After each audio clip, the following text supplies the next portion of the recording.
What is going on, everyone? Today we're going to be doing an overview and test of the TOPDON Artilink400 OBD2 diagnostic scanner for vehicles from 1996 to current. 1996 was when the OBD2 diagnostic system was implemented into all vehicles, and it's still used today. I will also show here on the screen a couple different models from TOPDON, the Artilink model line.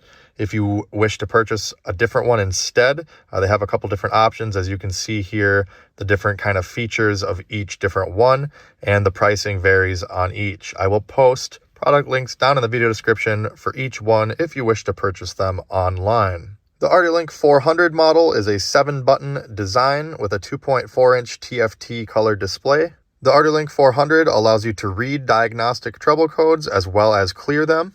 It also displays the IM readiness monitors and supports live data and freeze frame data. It also supports evap system tests, O2 sensor tests, and onboard monitor tests.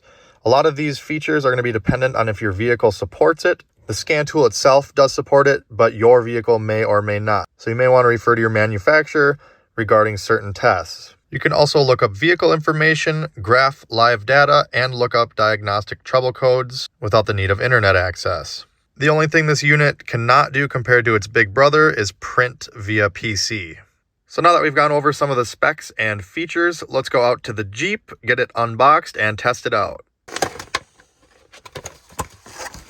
And as you can see, the little plug-in here for the OBD2 has the light button. Very useful for a dark area if you're trying to find the OBD plug. And then we've got the little USB to micro charging cord here that will plug in on the bottom of this for the internal battery, of course, to keep this operational. So the first thing you're going to do is locate your OBD2 port. It will vary by vehicle. Some Fords have them towards the center of the vehicle. In most instances, they're going to be located near where the driver's feet go. So we'll use our handy dandy light here. And as you can see, there's mine right under the dash. It's a trapezoid shape, and so is this. So you just have to match. As you see, one side is longer. So we're going to go ahead and gently wiggle and push the connector onto the vehicle test port. It should then power the unit up. I'm going to go ahead and we're not going to start the vehicle, but we're going to just push. If you have an ignition where you turn it with the key, you're going to click it twice. If you have push start, you're going to not put your foot on the brake and then just tap twice. Okay, there we go. Nice color LCD screen. We can go ahead and go through some of the features here. Go over to setup, hit OK. You can select our language. I'm going to pick English. Hit the back button right here. Unit of measure, I am imperial, so we'll use that. Back again. You can turn the beeper on or off. I'll leave it for now. I just like a little recognition that the button was actually pushed. And record mode. So we'll go back. Let's go to help. And you'll have a couple different info and help files in here with your software versions and all that. You're probably not going to use this very much. Just kind of showing you all the features. Here is your DTC lookup. You can pick a P code, a U, a B, and a C. Let's say you got a P0304. I believe that's a cylinder misfire. So let's do P. Then we'll arrow over and do 0304. Let's just pretend that's the code that you have on your vehicle. You'll type it in. Hit OK, and it'll tell you what it is. It's a generic cylinder 4 misfire. Now, granted, if you scan your vehicle and it says you have a P0304, it'll probably already just tell you right there that it's a cylinder 4 misfire, but it is cool that you can just look up codes like that, even without a phone or access to the internet. So we will go back. You can review your diagnostic trouble codes, any data streams and freeze frames that were taken. We don't have any right now, so there's not any that are going to be stored to review or delete, but this is how you would do that.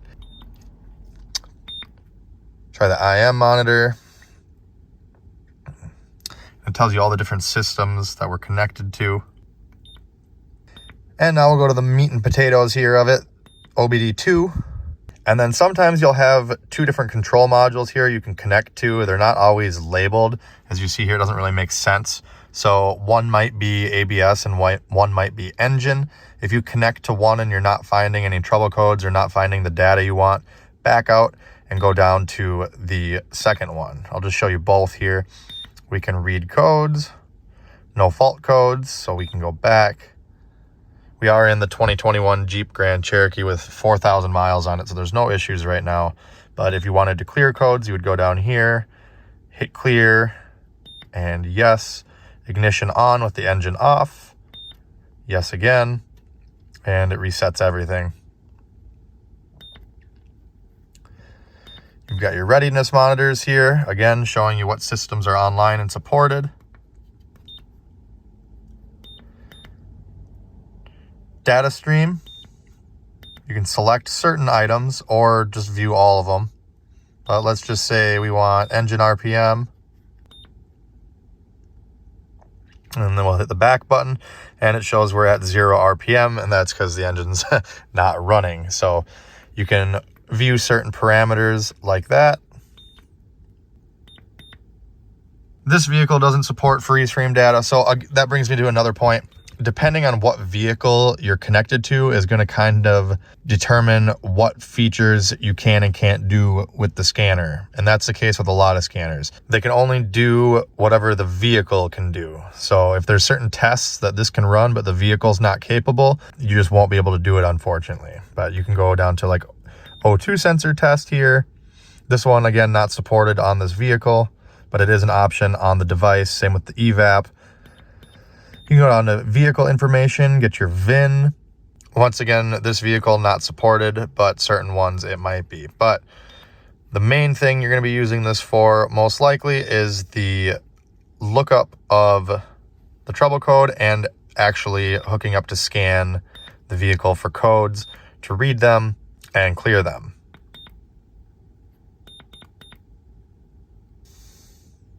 And real quick, going back to the data stream, you can see there's quite a bit of information here.